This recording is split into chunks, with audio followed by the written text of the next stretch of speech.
சாதிக்க வேண்டியதை கலைஞர் மகன் சாதித்தார் என பெயர் வாங்குவேன் என சபதம் எடுத்து நித்தமும் பணியாற்றி நாட்டிற்கே முன்மாதிரியான திட்டங்களை தந்து கொண்டிருக்கும் மாண்புமிகு தமிழ்நாடு முதலமைச்சர் அவர்களை விழா பேருரையாற்ற அன்புடன் அழைக்கிறோம்.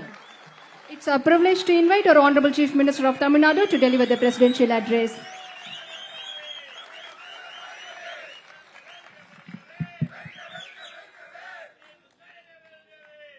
முத்தமிழறிஞர் கலைஞர் அவர்களின் நூற்றாண்டு நினைவு நாணயம்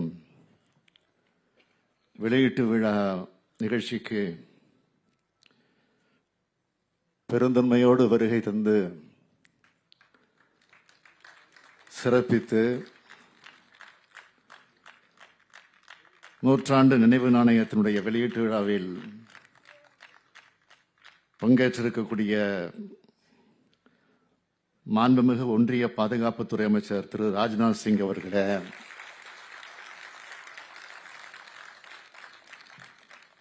துவக்கத்தில் அனைவரையும் வரவேற்று மகிழ்ந்திருக்கக்கூடிய மூத்த அமைச்சர் அருமை அண்ணன் துரைமுருகன் உள்ளிட்ட அமைச்சர் பெருமக்களே, மாண்புமிகு ஒன்றிய இணை அமைச்சர் திரு முருகன் அவர்களே, நாடாளுமன்ற சட்டமன்ற உறுப்பினர்களே, பல்வேறு கட்சிகளை சார்ந்திருக்கக்கூடிய தலைவர் பெருமக்களே, மதிப்பிற்குரிய தலைமைச் செயலாளர் உள்ளிட்ட அரசு உயர் அலுவலர்களே, உள்ளாட்சி அமைப்பினுடைய பிரதிநிதிகளே, விழாவில் பங்கேற்றுள்ள சான்றோர் பெருமக்களே, பெரியோர்களே, தாய்மார்களே, பத்திரிகை மற்றும் ஊடகத்துறையை சார்ந்த நண்பர்களே, உங்கள் அனைவருக்கும் என்னுடைய வணக்கத்தை தெரிவித்துக் கொள்ள விரும்புகிறேன். என்னுடைய உணர்வுகளை எப்படி விவரிப்பது என்று சொல்ல முடியாத மகிழ்ச்சியில் நான் இங்கே நின்று கொண்டிருக்கிறேன்.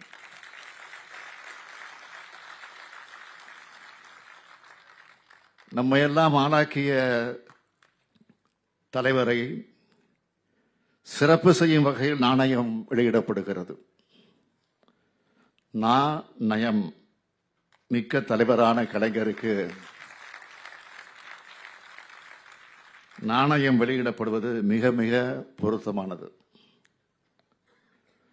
நூற்றாண்டு விழா நாயகருக்கு 100 ரூபாய் நாணயம் வெளியிடப்படுகிறது. இதுவரை நாம் கொண்டாடினோம்.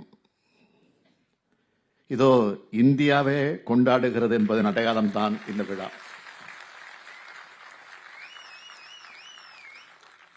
இதுபோன்ற எத்தனையோ சிறப்புகளுக்கு தகுதியானவர் தான் நம்முடைய தலைவர் கலைஞர் அவர்கள். உலகம் என்று ஒப்புக்கொண்டிருக்கக்கூடிய உண்மை. தமிழ்நாடு சட்டமன்றத்தில் தலைவர் கலைஞர் அவர்களது திருவுருவப்படத்தை அன்றைய குடியரசுத் தலைவர் மாண்புமிகு ராம்நாத் கோவிந்த் அவர்கள் திறந்து வைத்தார்கள். ஓமந்தூர் அலுவலகத்தில் உள்ள திருவுருவச் சிலையை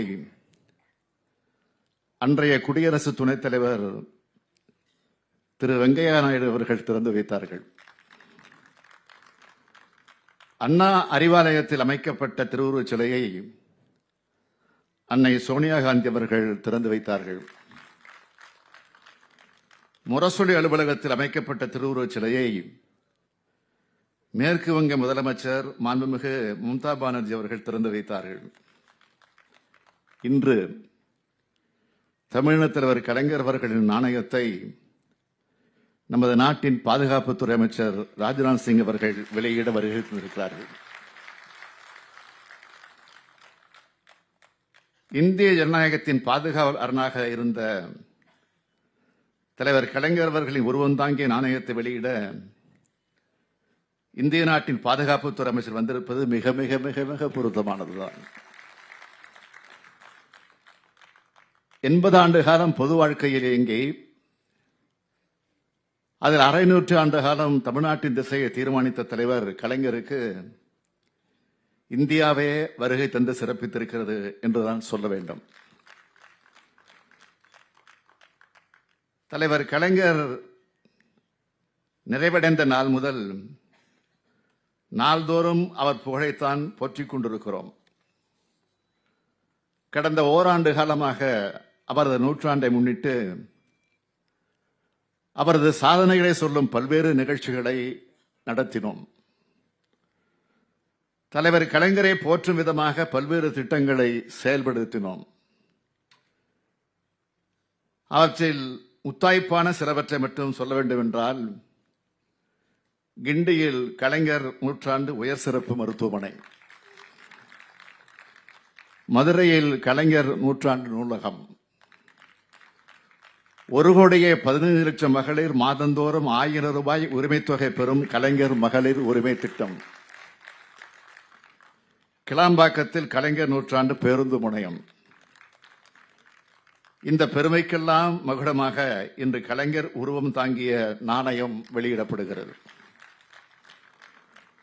I thank the Union Government for approving the release of the 100 rupee coin in honor of தலைவர் கலைஞர். I also thank Honorable Prime Minister Thiru Narendra Modi for his support and Honorable Defence Minister Rajnath Singh for gracing this occasion.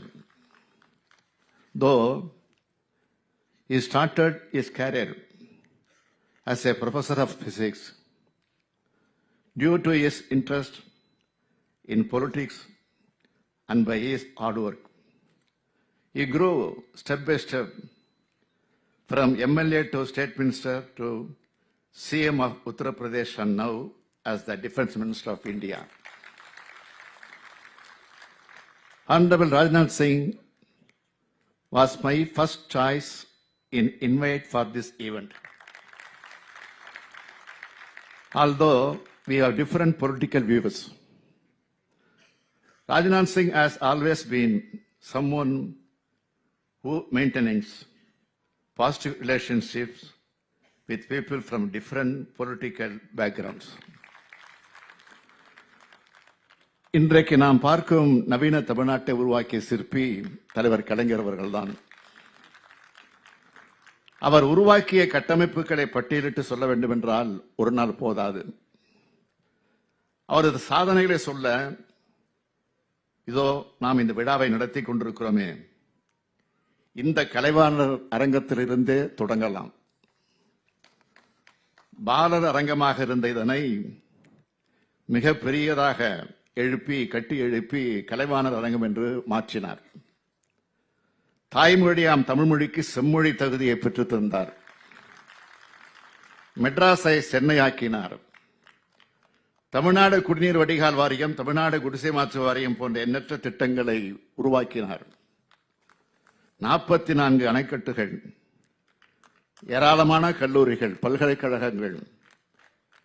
சென்னையை சுற்றி மட்டும் அண்ணா சாலை, அண்ணா மேம்பாலம், வள்ளுவர் கோட்டம், கத்திப்பாரா பாலம், கோயம்பேடு பாலம், செம்மொழி பூங்கா, டைடல் பார்க் தலைமைச் செயலகமாக கட்டப்பட்டு இன்று பெரிய அரசு மருத்துவமனையாக இருக்கும் ஓமந்தூரார் மருத்துவமனை, metro rail, Adyar ID corridor, Namakkal கவிஞர் மாளிகை என அனைத்தும் கலைஞரால் உருவாக்கப்பட்டவை.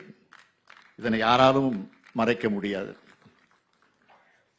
கடந்த 15ஆம் நாளன்று இந்திய நாட்டின் 78வது விடுதலை நாளை நாம் கொண்டாடினோம். அன்று நான் மட்டுமல்ல, நாட்டில் உள்ள அத்தனை மாநில முதலமைச்சர்களுமே கொடியேற்றினார்கள்.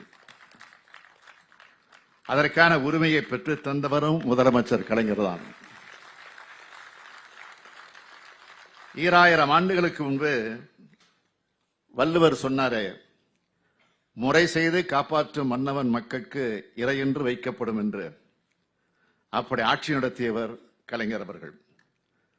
அதனால்தான் இன்று அகில இந்தியாவும் போற்றும் தலைவராக கலைஞர் அவர்கள் உயர்ந்து நிற்கிறார். செயல்படுவதும் செயல்பட வைப்பதும் அரசியல் என்ற இலக்கணத்துக்கு இலக்கியமாக இருந்தவர் கலைஞர். ஒரு கட்சியின் தலைவராக, ஒரு நாட்டின் தலைவராக எப்போதுமே சிந்தித்தார், செயல்பட்டார். 1971ஆம் ஆண்டு இந்தியாவை பாகிஸ்தான் அச்சுறுத்திய போது தமிழ்நாடு சட்டமன்றத்தில் பாகிஸ்தான் படையெடுப்பு கண்டன தீர்மானம். 1972ஆம் ஆண்டு பாகிஸ்தான் போரின் போது அன்றைய பிரதமர் இந்திரா காந்தி அவர்களிடம் நாட்டு பாதுகாப்புக்காக 6 கோடி ரூபாய் நிதி, போரில் வீர மரணமடைந்த ராணுவ வீரர்களின் குடும்பங்களுக்கு நிதி மற்றும் நிலம். 1999ஆம் ஆண்டு கார்கில் போரின் போது இந்தியாவிலேயே அதிக தொகையை அன்றைய பிரதமர் வாஜ்பாய் அவர்களிடம் 3 தவணைகளாக மொத்தம் 50 கோடி ரூபாய் வழங்கியவர் தலைவர் கலைஞர். மாநில உரிமைகளுக்காக குரல் கொடுத்த அதே வேளையில் நாட்டின் பாதுகாப்பு என்று வருகிற போது கை கொடுத்தவர்தான் கலைஞர் அவர்கள். நாணயம் என்பதற்கு இன்னொரு பொருளும் இருக்கிறது. கொடுத்த வாக்கை காப்பாற்றுவதற்கு பெயரும் நாணயம்தான். சொன்னதை செய்வோம், செய்வதைத்தான் சொல்வோம் என்று சொல்லி சொன்னதையெல்லாம் செய்து காட்டியது தலைவர் கலைஞர் அவர்களது நாணயத்துக்கு அடையாளம். அவரது வழியில் இன்றைய திராவிட மாடல் அரசு கொடுத்த வாக்குறுதிகளை நிறைவேற்றி கலைஞர் அரசாக செயல்பட்டு வருகிறது. சட்டசபையை அதிகார அமைப்பாக இல்லாமல் சமூகத்துக்கு நன்மை செய்யும் அமைப்பாக கருத வேண்டும் என்றார் பகுத்தறிவு புகழ்வன் தந்தை பெரியார் அவர்கள். அப்படித்தான் நாங்கள் செயல்பட்டு வருகிறோம். இது எனது அரசு அல்ல, நமது அரசு. ஒரு கட்சியின் அரசு அல்ல, ஒரு இனத்தின் அரசு. திராவிட கருத்தியல் கொண்ட அரசு. இதனை எண்ணூல் ஏற்படுத்தியவர் தலைவர் கலைஞர்.